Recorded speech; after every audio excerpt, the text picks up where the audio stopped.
everyone, to Civic Punks on the Road from Forward 50, and we're doing something new. We're doing a post-game show, so just reflecting on what were some of the key highlights from Forward 50 this year. And I am here. I brought some friends with me to help me figure this out. So we have Heather Remackle, the Senior Director, Connected Services and Exchange Lab at the Government of British Columbia. Thom Kearney, the Senior Analyst on Digital Organizational Design at the Treasury Board Secretariat for the Government of Canada. And Antonia Mochan, Deputy Head of the EU Policy Lab. So welcome everyone for this inaugural post-game show. Let's kick off with the first question I have for all of you, which is, what was your key takeaway? We had a bunch of time together, it was really fun, lots of great conversations, but for you, what is something a week later that's still resonating with you from the experience? And Thom, why don't I start with you? Oh, that's a bummer, because my takeaway is same old. Like, great stuff. And the stuff, Heather, that you guys, I was getting pumped. Okay, yeah, let's have an interprovincial GitHub and share stuff. And like, I'm really into the collaboration, right? And the conversations about the policy implementation disconnect. Yes. But these are conversations that have been going on for decades, right? And how do we get out of the rut of talking about it and getting excited about it, and then very little happens. So my takeaway was still great, fantastic people, great topics. Yes, let's do it. But where do we go from here, right? And that I think is the question I'm left with. How do we actually make it happen? Well, and we'll definitely dive back into that question during the second half of this post-game show. Antonia, why don't I come to you next? This was your first Forward 50 you've ever been to. What was something that really resonated for you from it? Yeah, so I probably had one of the longer trips to come to Forward 50. I know Canada's a big country, but flying from Brussels on the Sunday evening and flying back on the Wednesday night meant that it was a whirlwind trip. I think for me, and maybe this is a little bit of an intrinsic takeaway for me and my team, was how much I got out of stepping out of my everyday. So in the sort of work that we do, we always say to people it's about bringing in different perspectives, it's about taking a 360 view, thinking about blind spots, and actually being at Forward 50 really enabled me to do that, because I was talking to people who didn't really have a frame of reference for what the policy lab was or what the EU is even, and kind of talking from first principles about what we do and explaining it really helped clarify some concepts for me. So I've come back kind of full of enthusiasm with ideas about not exactly partnerships on things, though I have made some really interesting contacts and there will be a long tail on talking to people, but also just kind of about how we position ourselves, how we frame what we do, and how we think about, and also how we understand the privileges that we have. Like, one thing was that we work in the research department. That gives us incredible agency compared to some of the innovation labs that are within political departments, policy departments. So I think it's a slightly selfish takeaway, but it's how great it is to get out of the building and talk to people. Yeah, absolutely. And it was great having you come there. It was nice having some of those international perspectives at the table to sort of help bring some new, fresh perspectives into the Canadian scene. How about you, Heather? How many Forward 50s has this been for you? It's my first one. Yeah. This is your very first Forward 50 as well. All right. Well, welcome. What was some of your highlights from your time at Forward 50? Well, I think building on what Thom and Antonio said, I think that the same old conversation definitely I've been feeling as well. And I entered government 20 years ago, so I'm kind of celebrating like a bit of a milestone. Forward 50 felt like that for me because it was a reflection on all the hard work and the progress we've seen multiple governments make, that we've been building on the progress that each other have been making, whether that's adopting standards or learning new practices, sharing talent. So I think for me, there was a bit of a celebration of, it does feel like we're having the same conversations, and there are definitely gains. And I'm seeing those in British Columbia. Connected Services BC is actually a result of a decade worth of grit and being pulled through the mud and having small wins and then having them retract and then gaining them again. And new policy, and now we have a structural reorganization to try to really solidify the need for collaboration and building on those wins. And it's still very, very hard, especially with the global conditions. So I was reflecting both on like, yeah, these conversations, this is still really live for many of us, but we've also made some progress. And then Antonia, I think we connected and I thought, yes, getting out of the context and going and hearing about what else is happening in the world was a real delight. I think the organizers of Forward 50 did a fantastic job of really giving us a bit of a shake to say there's other perspectives here and conditions and drivers that are amplifying how important the conversations are that we've been having. And how do we get a bit more crunchy? How do we target some specific practices and things we can do together to start to unlock more of that momentum we need to see? So I really took away from Lena Trudeau's talk the blank piece of paper.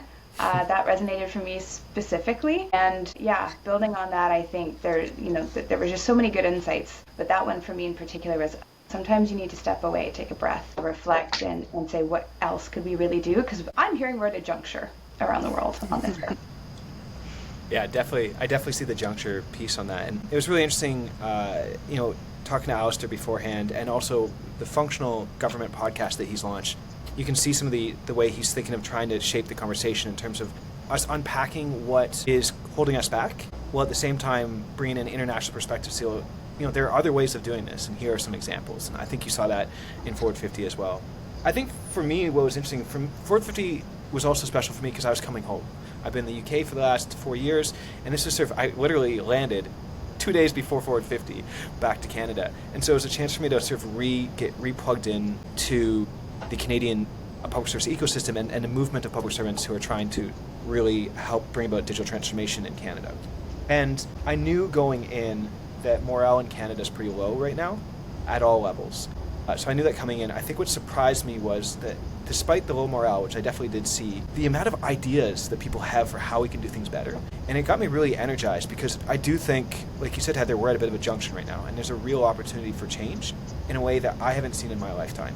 And to see the ideas, the community, I'm like, there's an interesting window right here. I am curious, though, how we get past, we do feel like we've been in stasis for a while, and, the community coming together is really important, but how do we get into the crunchy stuff? How do we move stuff forward?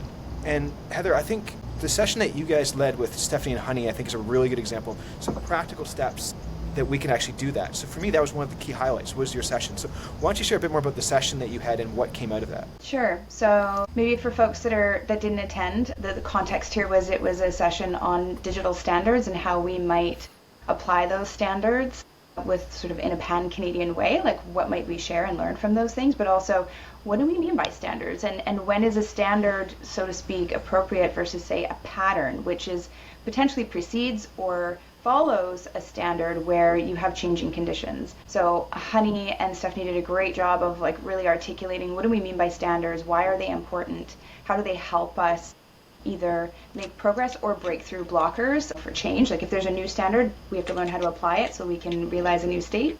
But also getting to a place where we have those standards in place is a whole journey unto itself. And often it's experimentation and trying new things and finding something sticky and then building on that and then replicating it or scaling it. And so those are patterns. So for example, templates that we might find useful that we collectively build and improve, and then eventually it becomes a standard. And everybody's like, if you don't do this, we've seen you will fail. So do this thing because it's good for you. Like privacy checklists and accessibility are good examples, right? So that was the context we were exploring that. But what we really wanted to explore and open up for everyone was those things don't happen unless you are talking to each other and collaborating and finding those common challenges or problems that you might work together to solve for with standards. So having a body that decides or evaluates ISO standards, that's a collaborative body from around the world that does that. It's a pretty structured thing, but you don't always have to be that structured. So One Team Gov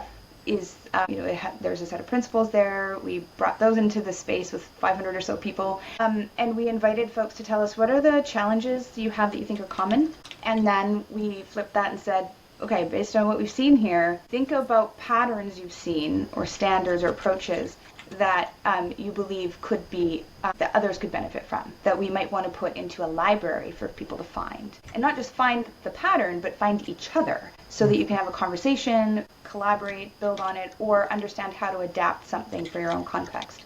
So that was what we did, and in 90 minutes we had a bunch of results come in through Menti and a form, and some of the key challenges were bureaucracy, lots of layers of approval, procurement, reporting, and the impact is friction and lost momentum. There were silos, so lack of information networks, inability to share data, so some of those things are structural, but some of those are actually behavioral, so duplication, lack of collaboration. Leadership and risk aversion came up a lot. Resistance to agile, need for quick wins without actually putting in the work to change the organizational conditions, fear of failure, so stifling innovation and limiting learning were the impacts there, and then resource misalignment. So really not investing in what we need for advancing toward that next state. So budget and time restraints, resources are misapplied to the status quo usually, and then that leads to project failure and talent drain. And talent drain, I think, was quite top of mind. So those were what we heard in terms of the challenges, and then there's a bunch of actionable patterns and incremental steps that came from that. But I'm taking up quite a bit of time here, so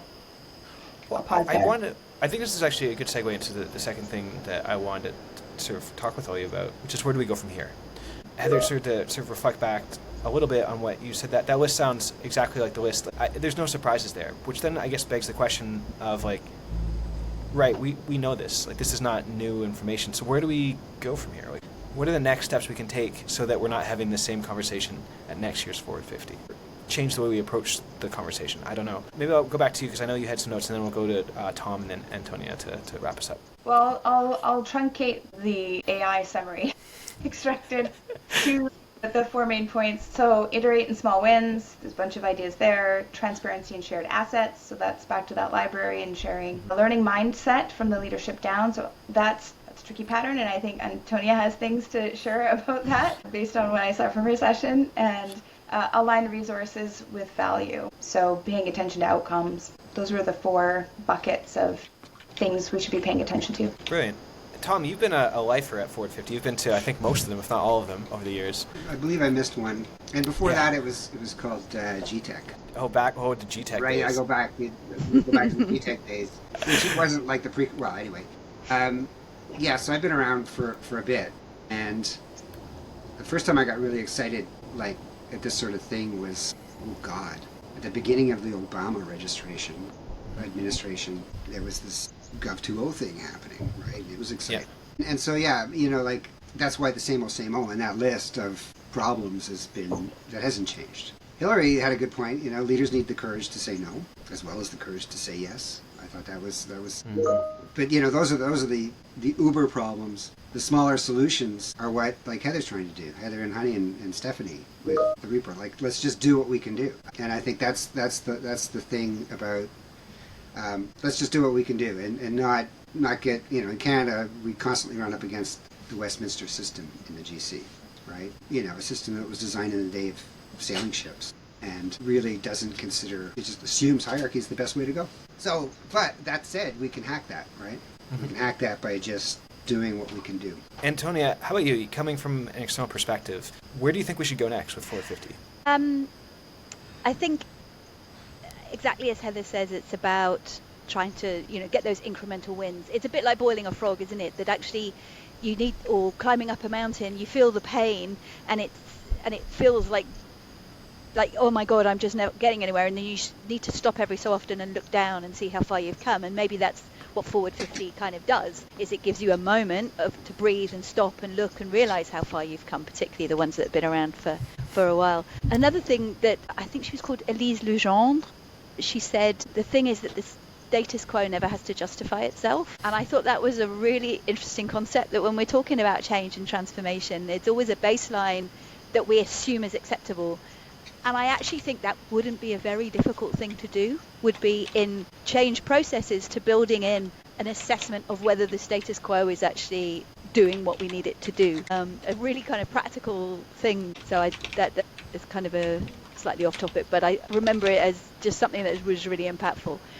So I think, but to come back to your question, that's the kind of thing that maybe Forward 50 could be crystallizing. Favorite Canadian word, making it crunchy. It's hilarious the way I heard it about 10 times. But I think, actually crystallizing some of the things that come out and turning them into the tools, the systems, that maybe even the standards that Heather's talking about, because you've got a community there who've talked about it, who think about it, who understand the why of it, because I think one of the problems of systems and stuff is that they become an end in themselves, not an end to something else. And that's a problem of every bureaucracy. And coming from two, I've worked for the British government and the EU, you see that, you need people who keep reminding you why you do things this way, and checking in, is this still the best way to do it? Not letting the system kind of take over. So I think that is really something, it's building on that community and maybe finding ways, which I know they do to a certain extent already, to make it not an event, but a community that has an event. Yeah, and I mean, this is something that the Krolls talk a lot about, is how important community is to Forward 50, and it's true. Like, community is the heart of Forward 50. And I think for me, having been to all but one as well, with you, Thom, I think where I'm at now, particularly because I do think we have a window right now to create some change, I'm looking for action. So I think the future for our community and the future for Forward 50 is less talk, more action. And so, what can we do together? Actually coming together and building things like the pattern library, creating things, testing things out, incubating things. I think that's the future of where we need to go next. Now it's time for action. And super excited to see where this goes. So thank you to all three of you for making time out of your busy schedule to join me for this post-game show on Forward 50. This is just the beginning. We're going to be doing lots more fun stuff. Pattern library, get a chance to jump into the One Team Gov network and help out with the pattern library, and also check out a lot of the stuff that Antonia's doing with the EU lab, the policy lab there, because I know we talked about games, but there's lots of other resources you have there as well, so I'll provide resources for that. And always follow Thom, because Thom is always posting interesting stuff. And other than that, thank you so much for watching, and keep things interesting. Thanks. Eric.